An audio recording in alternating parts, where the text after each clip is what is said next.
Laboratory Professional Workers Union. Doc, you're welcome to Eyewitness News. Thank you very much, and good evening to your cherished listeners. We just brought and played sounds of people who have come to the hospital needing your services, which services are unavailable. How does that make you feel, considering that it is as a result of your absence that people will not be getting the health care that they need? Some may lose their lives. Well, as a human being, I feel sad because we shouldn't have gotten to this point in the first place.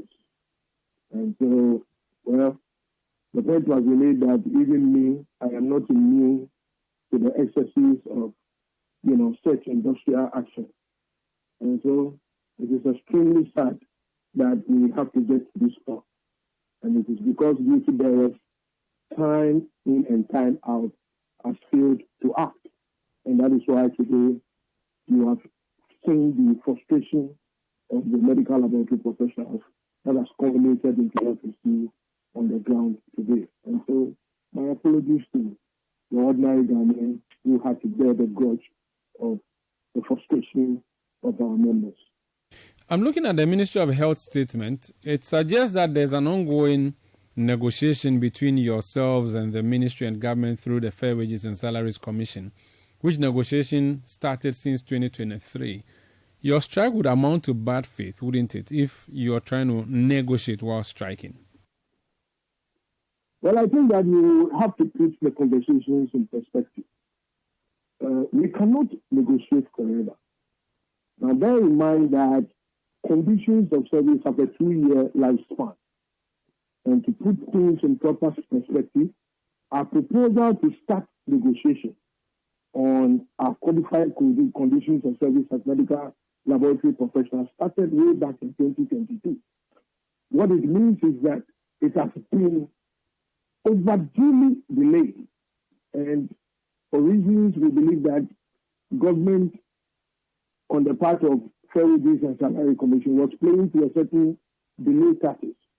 Because since we started the process, what has bedeviled the process is that every now and then we need to come into the public space and agitate before we are called to table to negotiation. Now, it got to a point that we were unable to prevail upon our members any longer because there were agitations on the ground and they were very frustrated and desperate. And so we indicated saying to the Ministry of Health that come 17th June, if these issues have not been dealt with, then our members will exhibit their frustration as we see on the ground. Now, this letter was served on the Ministry of Health on the 3rd of June, and they received it on the 4th of June. Now, between 4th and 17th, where we embark on the strike, is roughly 2 weeks. In fact, indeed, it is 2 weeks. Duty bearers failed to act by inviting us to have the necessary conversation, only for us to vent our frustration by taking the action we are taking. And we hear that a letter has been put in the public space appealing to us and misrepresenting some of the facts anyway, just to create a certain dissatisfaction for us in the public space, which is most unfair.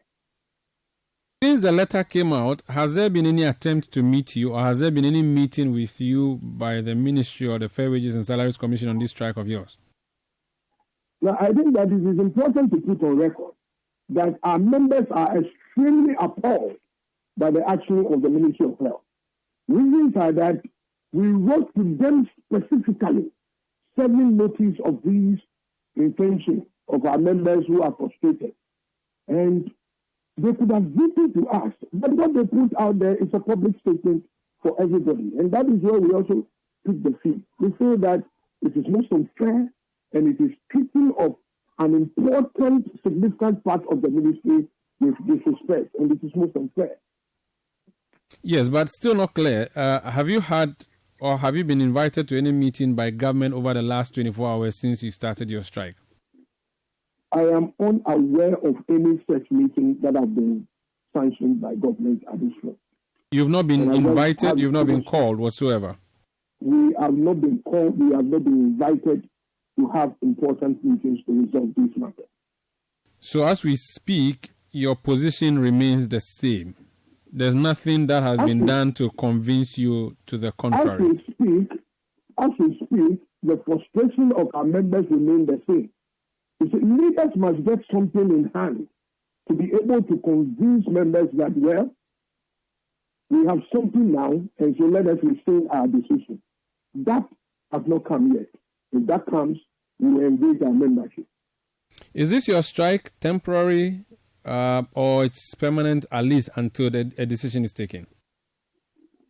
Well, at the moment, for what I know, our members are venting their frustration and they are not listening to leaders because it has been long overdue, 2 years down the line. Rightfully so, it has been a pent-up feeling and they are now desperate and venting their desperation and frustration. What we need as leaders to convince them is to get something tangible in hand. So I would wish that duty bearers will quickly rally around and call us to table so that we can iron the issues and so we can go back to work as quickly as possible. For now, you remain out of the labs. Well, for now, we are sitting behind the microphones instead of the microscope. That's painful and shameful, not to you, but to the state. Painful. And we pray that you find a solution soon. Don't forget, we also belong to families. Right?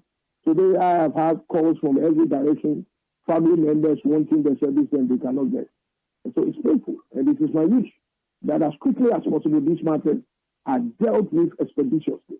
And that is why you should be asking the Ministry of Health what they were doing 2 weeks down the line when ample notice has been given to them. They sit aloof, treated us with contempt and disrespect, only for us to embark on this action, and they are flying planes in the space. It is most disrespectful, and our members are extremely appalled by their action.